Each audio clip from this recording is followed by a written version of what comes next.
คณะผู้แทนสมาคมมิตรภาพประชาชนจีนกับต่างประเทศสาธารณรัฐประชาชนจีนเยี่ยมยามและเฮ็ดเวียกอยู่สาธารณรัฐประชาธิปไตยประชาชนลาวในระหว่างวันที่9ถึงวันที่13เมษายน2025ในวันที่9เมษายน2025ที่สมาคมมิตรภาพลาวจีนขั้นศูนย์กลางและสมาคมประชาชนจีนกับต่างประเทศได้พบปะสองฝ่าย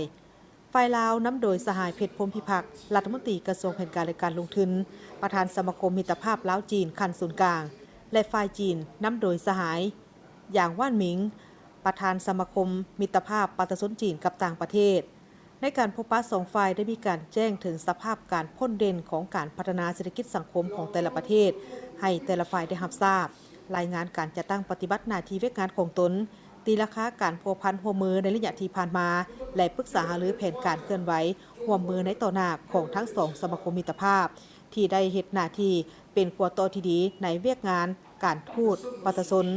เพื่อสุกยู่สายพัวพันการหัวมือเป็นต้นกอเมนสุกยู่การไปมาหาสู่ระหว่างประชาชนสองประเทศลาวจีนโดยเฉพาะกอเมนประชาชนที่อาศัยอยู่เรียบตามสายแดนลาวจีนให้มีการจัดกิจกรรมร่วมกันแลกเปลี่ยนสินค้าเพื่อสร้างความเข้าอกเข้าใจซึ่งกันและกันและร่วมมือกันเพื่อพัฒนาสายแดนให้กลายเป็นสายแดนแห่งสันติภาพมิตรภาพและการร่วมมือเพื่อการพัฒนา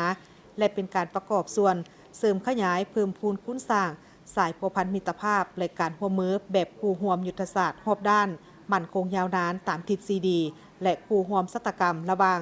สองพรรคสองรัฐและประชาชนสองชาติลาวจีน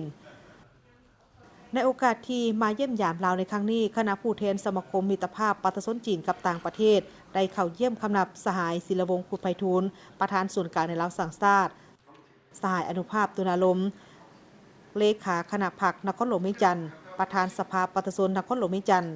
สองฝ่ายได้ตีราคาสูงต่อกับสายพัวพันมิตรภาพและการร่วมมือแบบคู่ร่วมยุทธศาสตร์รอบด้านมั่นคงยาวนานระหว่างสองพรรคสองรัฐและประชาชนสองชาติลาวจีนให้นับได้รับการเสริมขยายและแตกดอกออกผลจากนั้นคณะผู้แทนจะเดินทางและไปเฮ็ดเวียกกับทางแขวงหลวงพระบางตื่มอีก